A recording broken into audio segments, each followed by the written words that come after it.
আরে দুনিয়ার মুসলমান, মোল্লা মুন্সি বয়ান করে সুদের ব্যবসা ছাড়ো না, ঘুষের ব্যবসা ছাড়ো না রে বাবা।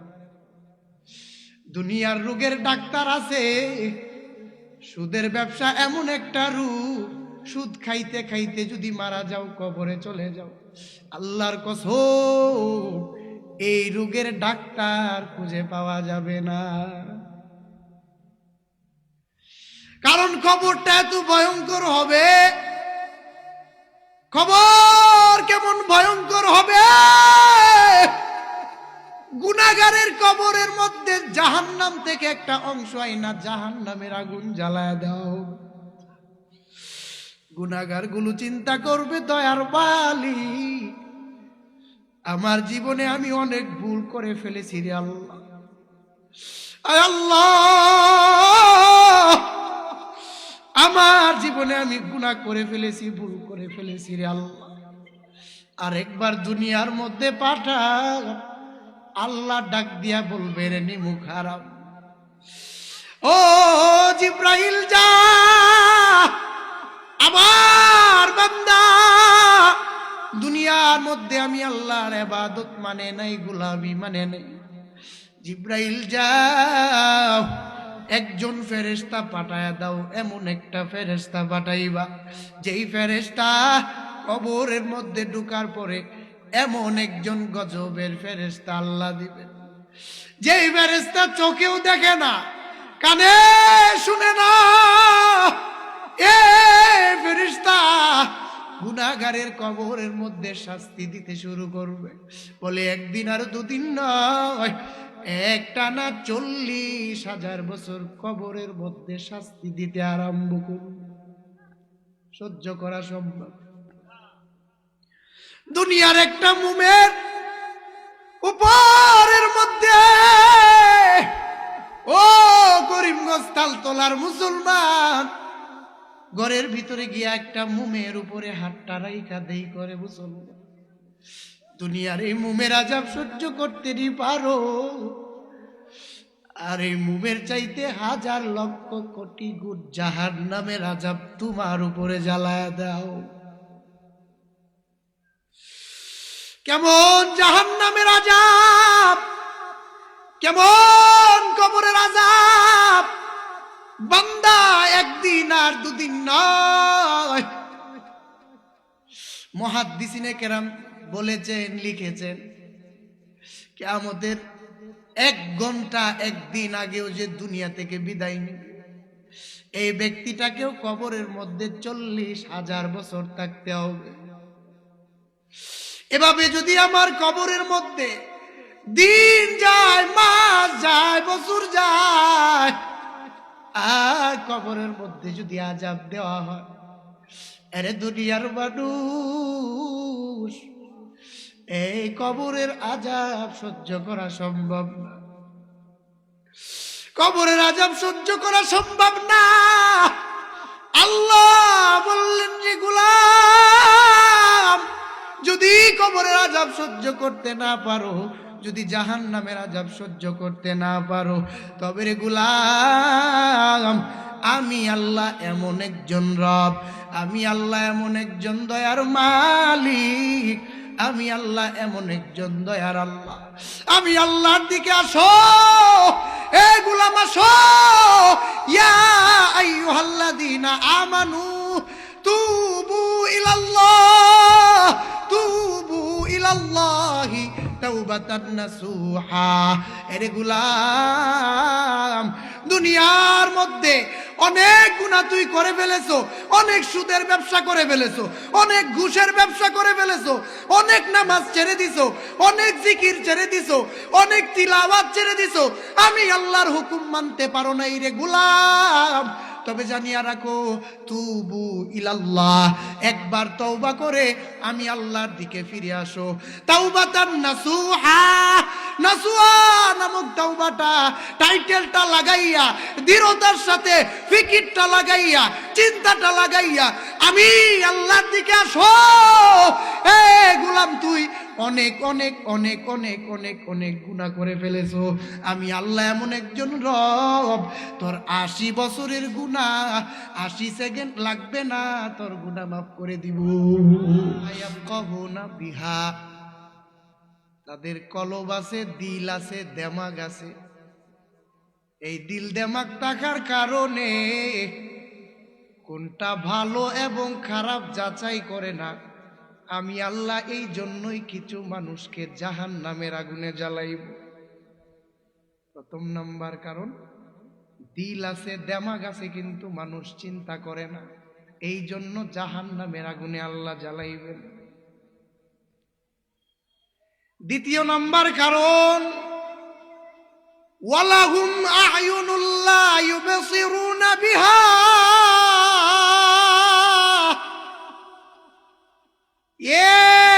মানুষ তাদের চোখ আছে, চোখ দিয়া দেখার পরেও কোনোদিন মানুষ সঠিকটা দেখে না, বুঝে না। প্রথম নাম্বার কারণ, কলব থাকতেও কলব দিয়া চিন্তা করে না।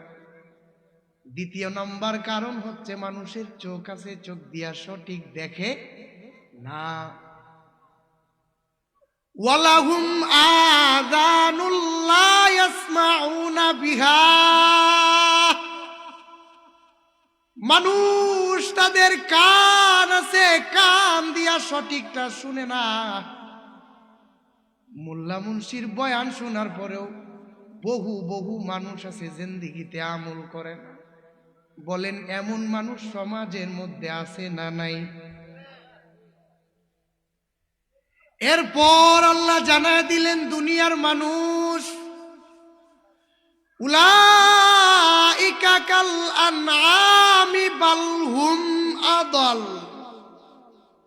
উলাইকা কাল আনআমি বাল হুম আদাল।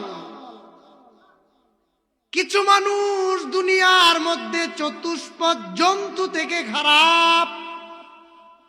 কয় শুধু চতুষ্পদ জন্তুর মতো খারাপ না, বাল হুম আদাল, কিছু মানুষ জমিনের মধ্যে আছে, এরা 4 পাওয়ালা জানোয়ারের চাইতেও খারাপ।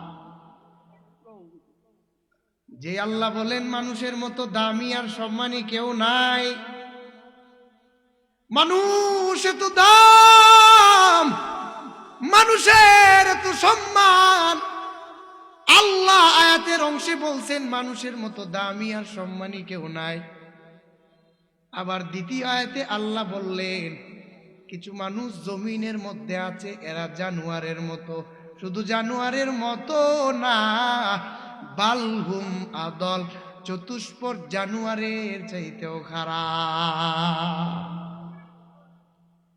এখন আমরা সেই মানুষের মধ্যে আসি অথবা না আসি, এটাও তো বোঝার দরকার আছে। ইকুটা কমান, ইকু হয়ে গেছে, ইকু একটু কমান, কথা বাইরেই কেড়ে। আল্লাহ প্রথম জানায় দিলেন, লাহুম কুলুবুল লা ইয়াফকাহুনা বিহা।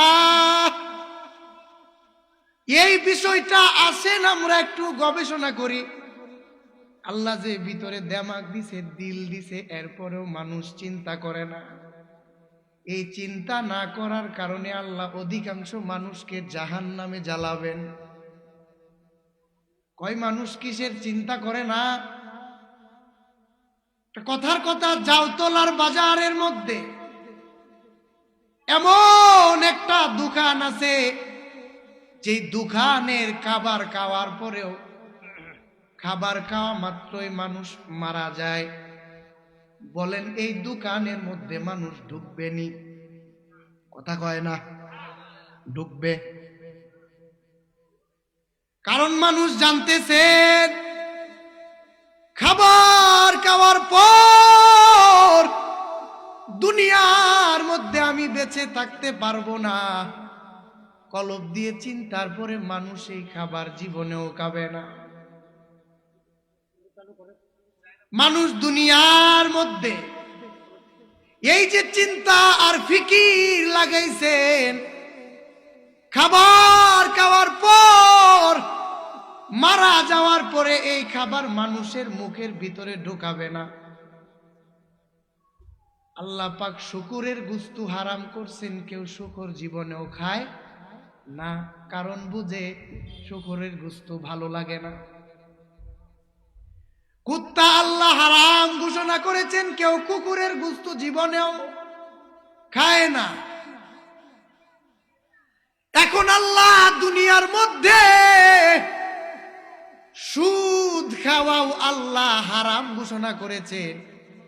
এখন আমাদের সমাজে সুদখোর আছে না নাই? হালকা আরেকটু একটু হালকা হালকা হালকা হালকা।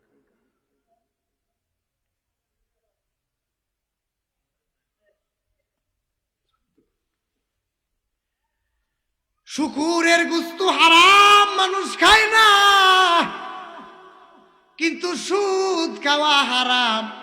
কিন্তু সুদের ব্যবসায়ী দুনিয়ার মধ্যে অভাব নাই, কারণ আল্লাহ এক আয়াতে বলেছে ওয়া আহাল্লাল্লাহুল বাইআ ওয়া হাররামার রিবা। আমি আল্লাহ সুদকে হারাম করলাম এবং ব্যবসাকে আমি আল্লাহ হালাল ঘোষণা করলাম। অথচ সুদের ব্যবসায়ী দুনিয়ার মধ্যে অভাব নাই, সুদখোরের দুনিয়ার মধ্যে অভাব নাই, অভাব নাই, অভাব নাই। সুদের ব্যবসা দুনিয়ার মধ্যে মানুষ খাইতেছে, চলতেছে, পড়তেছে।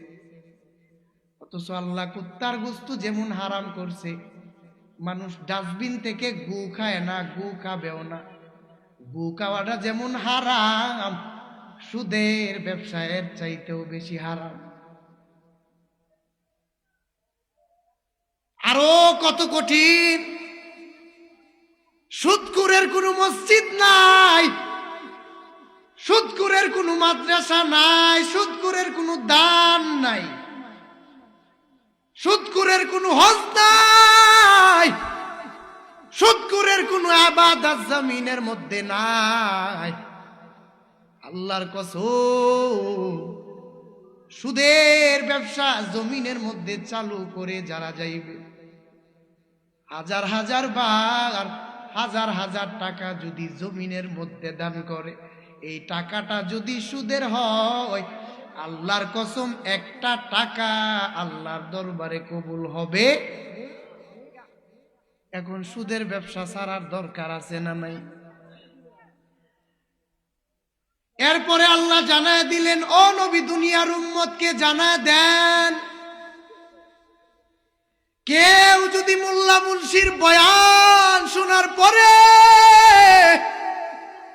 সুদের ব্যবসা জমিনের মধ্যে না ছাড়ে, গো নবী জানায় দেন, তারা যেন দুনিয়ার মধ্যে আপনি নবী এবং আমি আল্লাহর বিরুদ্ধে যুদ্ধের ঘোষণা তারা প্রস্তুতি গ্রহণ করে। এখন আল্লাহ আল্লাহ নবীর বিরুদ্ধে যুদ্ধ করবে এমন কেউ জমিনের মধ্যে আসেনি? আছেন? ওই এখন সুদখোর জমিনে আসেন। তাইলে যদি যুদ্ধ করার ক্ষমতা না থাকে, সুদ খাওয়া যাবে? যুদ্ধ করা যাবে? যুদ্ধও করা যাবে না, সুদের ব্যবসাও ছাড়বে না। মুসলমান কোন লাইনে যাবে, কোন পথে যাবে, সে নিজেও চিন্তা করতে পারে না। সুদকে আল্লাহ কেন হারাম ঘোষণা করলেন? কারণ যে সুদের ব্যবসা করে, এই বছর যদি 10 লাখ টাকা সুদে লাগায়, আগামী বছরে 10 লাখ টাকা 15 লাখ টাকা হয়। সুদের ব্যবসার মধ্যে যদিও সুদের লাভ না পায়, আসলের মধ্যে কোনো লস, আসলটা হইলেও দেওয়া লাগবে। যেই ব্যবসার মধ্যে ডালাও ভাবে কোনো ক্ষতি নাই, শুধু লাভ আর লাভ। আল্লাহ বললেন, নবী দুনিয়ার উম্মতকে জানায় দেন, আপনার যে উম্মত গুলা এমন ব্যবসায়ী হবে যেই ব্যবসার মধ্যে কোনো লাভ, শুধু লাভ আর লাভ, লাভ আর লাভ, লস নাই। নবী গো, আপনি জানায় দেন, আমি আল্লাহ সেই ব্যবসারে দুনিয়ার মধ্যে হারাম ঘোষণা করলাম। সুদের ব্যবসারে আমি আল্লাহ হারাম ঘোষণা করব। আজকে মুসলমানদের হালাত হইছে সুর, তাল, উচ্চ টান, এগুলা মুসলমানদের মধ্যে ভাল লাগে। নবীর শান মান গায়া মুসলমানরে কান্না করাইলে ভাল লাগে, কিন্তু সুদের ব্যবসায়ীর বিরুদ্ধে ওয়াজ করলে মুসলমানরে ধরে, এটা ভাল লাগে না। সকাল বেলায় চায়ের স্টলের মধ্যে বৈশা সমালোচনা করবে আর বলবে যে মোল্লা মুন্সি কিছু চিল্লাই বই, মোল্লা মুন্সির সব কথা শুনে মাথার যাওয়া যাইতো। আসেনি এমন মানুষ আমরা সমাজে? এদের দিল নষ্ট হয়ে গেছে। আল্লাহ এদেরকেই বুঝাইছেন, উলাইকা কাল আনআমি বাল হুম আদাল। কিছু মানুষ চতুষ্পদ জন্তু থেকে খারাপ। কারে বুঝাইছেন? যাদের কলব আছে, দিল আছে, দেমাগ আছে, চোখ আছে, কান আছে, কান থাকা সত্ত্বেও সঠিকটা শুনে না, চোখ থাকা সত্ত্বেও সঠিকটা দেখে না, কলবটা থাকা সত্ত্বেও দুনিয়ার মধ্যে সঠিকটা যায় না, সঠিকটা বুঝে না, সঠিক পথে চলে না, সঠিক লাইন ধরে না, এমন মানুষ সমাজে আছে না নাই? এদের জন্যই আল্লাহ বুঝাইছে। এই অংশে আল্লাহ এটাই বুঝাইছে যে যাদের দিল দেমাগ থাকা সত্ত্বেও তারা সঠিকটা ধরবে না, সঠিক কথা বলবে না, সঠিক পথে চলবে না, এদের জন্য আমি আল্লাহ জাহান্নাম বানাইলাম। আর এই জাহান্নামে তারা চিরকাল থাকবে। এদের জন্যই জাহান্নাম বানাইলাম। ওয়ালাকাদ যারানা লি জাহান্নামা কাসীরা। এরা অনন্তকাল থাকবে জাহান্নামে। কেন থাকবে? শুধু তাদের দিল দেমাগ থাকার কারণেও সঠিকটা বুঝে ঠিকই, কিন্তু সঠিকটা দুনিয়াতে মানে না। আল্লাহ পাক আমাদের সবাইকে কবুল করুন, বলেন আমিন। এই জন্য এই দুনিয়ার মধ্যে আল্লাহ মানুষকে পাঠাইছে। শুধু মানুষ পাঠাইছে বিষয়টা এমন না। আল্লাহ পাক বহু মাখলুকাত দুনিয়াতে পাঠাইছে। তার মধ্যে শ্রেষ্ঠ মানুষ। মানুষের মধ্যে খ্রিস্টান শ্রেষ্ঠ, ইহুদি শ্রেষ্ঠ, হিন্দু শ্রেষ্ঠ, বৌদ্ধ শ্রেষ্ঠ, সবাই শ্রেষ্ঠ। শ্রেষ্ঠর মধ্যে আরো শ্রেষ্ঠ হচ্ছে মুসলমান। সুবহানাল্লাহর আওয়াজটা একটু জোরে হয় না? আমরা কোনোদিন আল্লাহর কাছে দরখাস্ত করছি, আল্লাহ আপনি আমারে মুসলমান বানায়া পাঠায়েন, আব্দুল করিমের ঘরে আমারে দিয়েন, আমি যেন মুসলমান হয়ে দুনিয়াতে যাই? কোনোদিন দরখাস্ত করছি? বিনা দরখাস্তে আল্লাহ পাক আমাদেরকে মুসলমানের সন্তান বানায়া পাঠাইছে। এর চেয়ে বড় নেয়ামত দুনিয়াতে আর কিছু হইতে পারে? এখন যদি অকৃতজ্ঞ হই, নাশুকুর বান্দা হই, কি হবে ভাই? অকৃতজ্ঞ কিভাবে, নাশুকুর কিভাবে? আল্লাহ পাকের গোলামি যদি না করি, হুকুম যদি না মানি, এটাই অকৃতজ্ঞ। একটা বাড়ি দেয় কেন বক্সে নাকি পিসের মাইকে নাকি? এই জন্য অকৃতজ্ঞ হওয়া যাবে না। আল্লাহর কাছে সর্বদাই শুকর আদায় করতে হবে। কারণ আল্লাহ বলছেন, লা ইন শাকারতুম লা আযীদান্নাকুম ওয়া লা ইন কাফারতুম ইন্না আযাবী লাশাদীদ। লা ইন শাকারতুম লা আযীদান্নাকুম। তোমরা যদি দুনিয়ার মধ্যে আমি আল্লাহর নিয়ামত পাওয়ার পরে, ধরার পরে শুকর আদায় করো, লা আযীদান্নাকুম, আমি আল্লাহ ওয়াদা জানায় দিলাম তোমাদের নিয়ামত দুনিয়ার মধ্যে বাড়ায় দিব। আমি আল্লাহ দুনিয়ার মধ্যে তোমাদের নিয়ামত বাড়ায় দিব রে গোলাম। আর যদি আমি আল্লাহর কাছে না শুকুর করো, না শুকুর বান্দা হও রে গোলাম, ওয়ালা ইন কাফারতুম ইন্না আযাবী লাশাদীদ। আমি আল্লাহর নিয়ামত যদি দুনিয়ার মধ্যে আদায় না করো রে গোলাম, নিয়ামত পাওয়ার পরে যদি না শুকুর করো, ওয়ালা ইন কাফারতুম ইন্না আযাবি লাশাদীদ, নিশ্চয় আমি আল্লাহ তোমাদের জন্য এমন আযাব রাখছি, এমন আযাব তোমাদের মধ্যে দিব যা বান্দা তুমি জীবনে কল্পনা করতে পারো না। এজন্য সুখে দুঃখে নিয়ামতের শুকরিয়া আদায় করব একজনের, তিনি কে? নিয়ামত এমন একটা জিনিস, ও দুনিয়ার গোলাম জানো, আল্লাহ দুনিয়ার মধ্যে তোমারে কেমন নিয়ামত দান করেছেন রে গোলাম, যা তুমি জীবনেও ভাবো নাই, কল্পনাও করতে পারো নাই। এ গোলাম, একবার তাকায় দেখ, তোমার আমার হাত যে জমিনের মধ্যে আল্লাহ দিলেন, এই হাতটা কত বড় নিয়ামত। এই যে দুইটা পা দিলেন, দুইটা পা কত বড় নিয়ামত, কোনদিন চিন্তা করেছেন?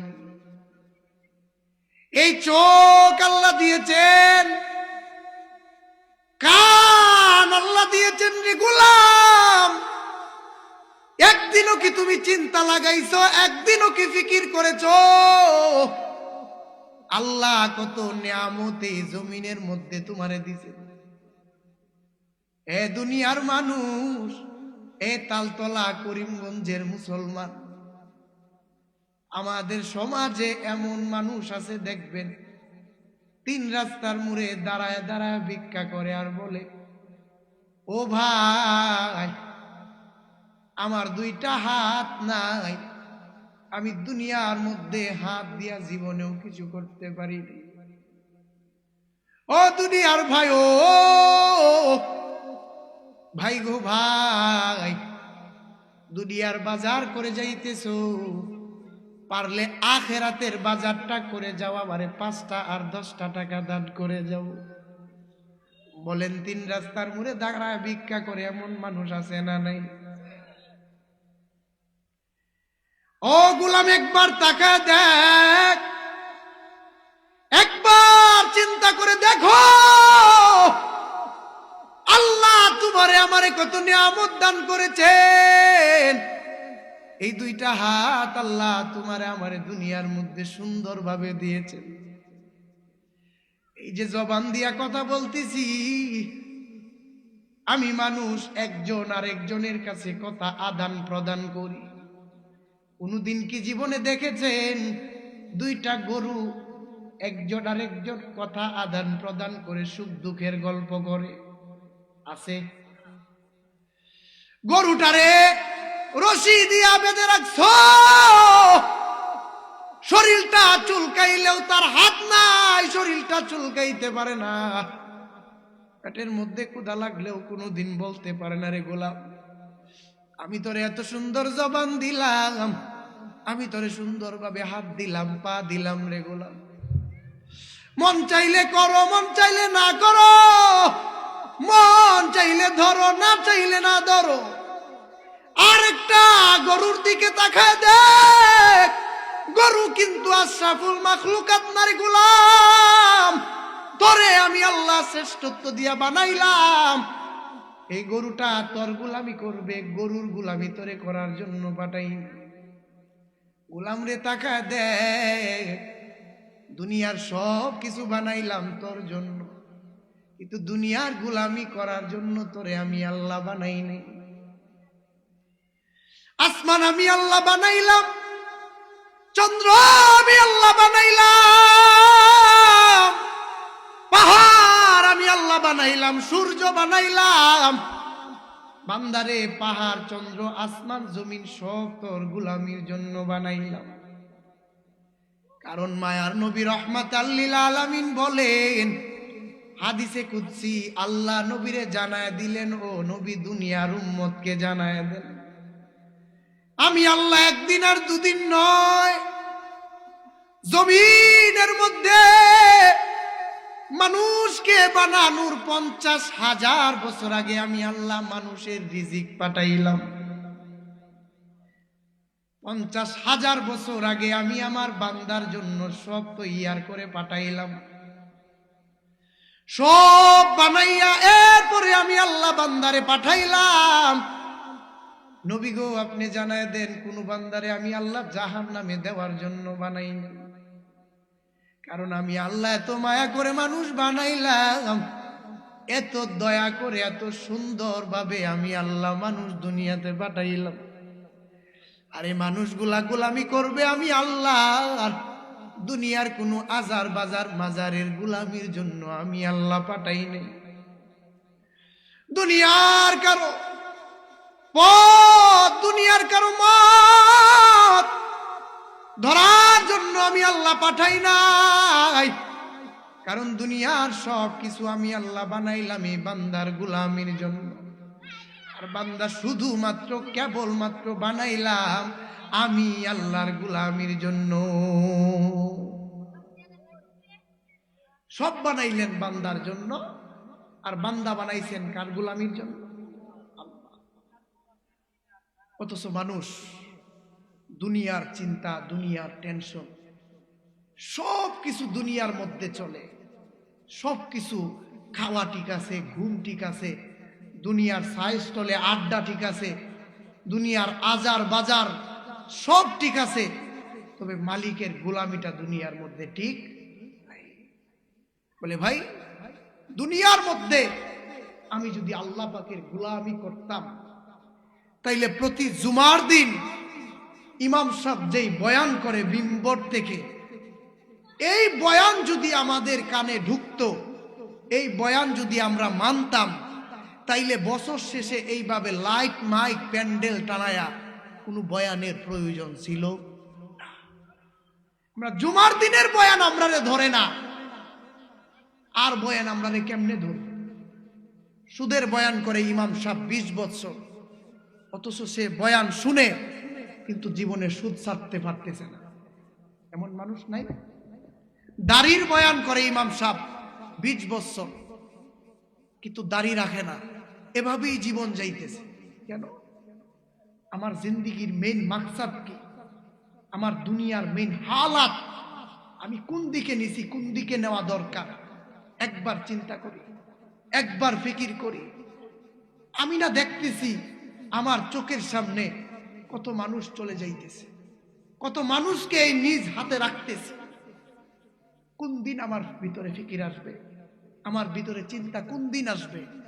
3 প্যাকেটের বান দিয়া হাত পা যখন সোজা না হয়, আরেকজনে জাতা দিয়া সোজা করে, ওই সময় ফিকির কি আমার কাজে লাগবে? এই জন্য হাত থাকতে হাতের মর্ম বোঝা, যৌবন থাকতে আল্লাহর ইবাদত করা, এই জীবন থাকতে জিন্দেগির মধ্যে মালিকের গোলামি করা।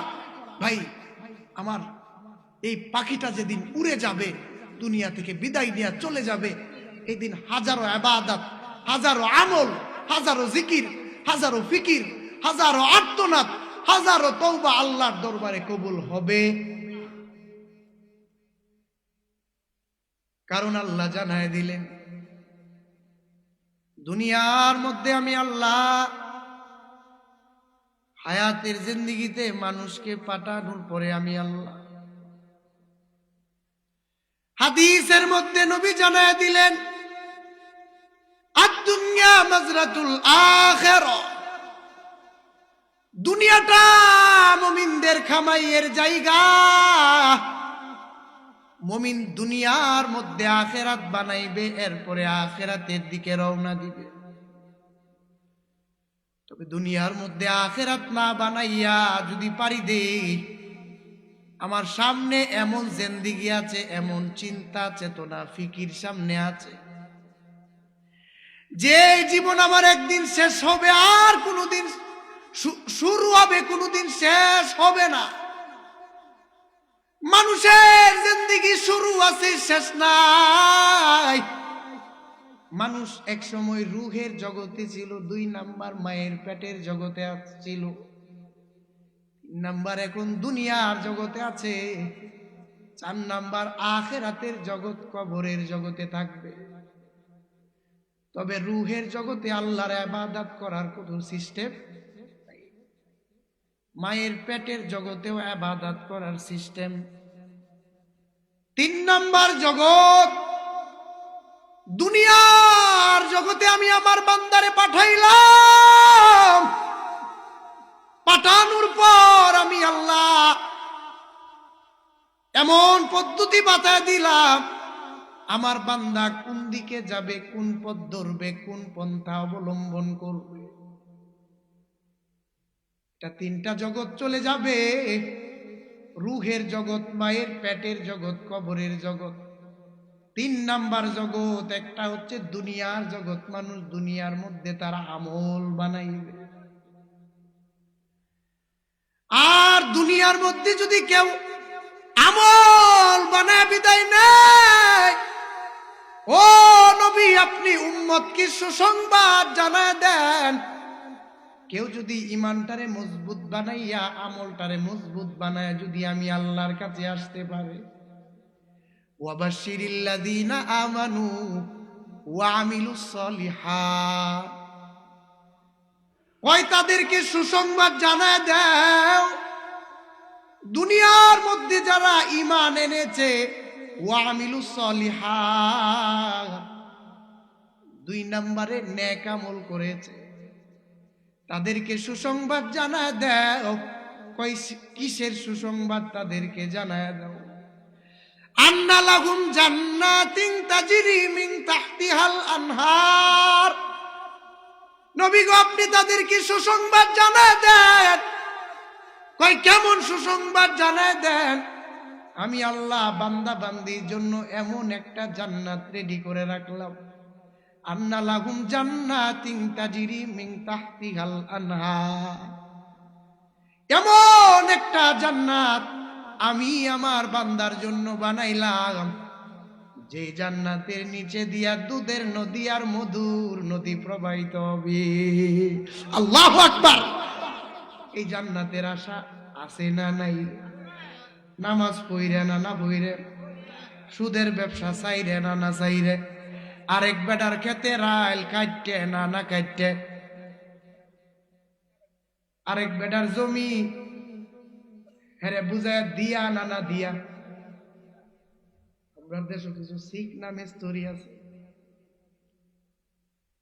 কয় কেমন শিখ না, এখন জ্বালা ফালাইছে, কয়েকদিন পরে র লাগাইব, ক্ষেতের মধ্যে মোটরের পানি দেয়। আব্দুল করিম ক্ষেতের মধ্যে মোটরের পানি দিয়া গেছে, সকালবেলা গিয়া দেখে ক্ষেতের মধ্যে মোটরের পানি নাই, শুধু মাটি আছে। সাথে হচ্ছে আব্দুল জব্বারের ক্ষেত।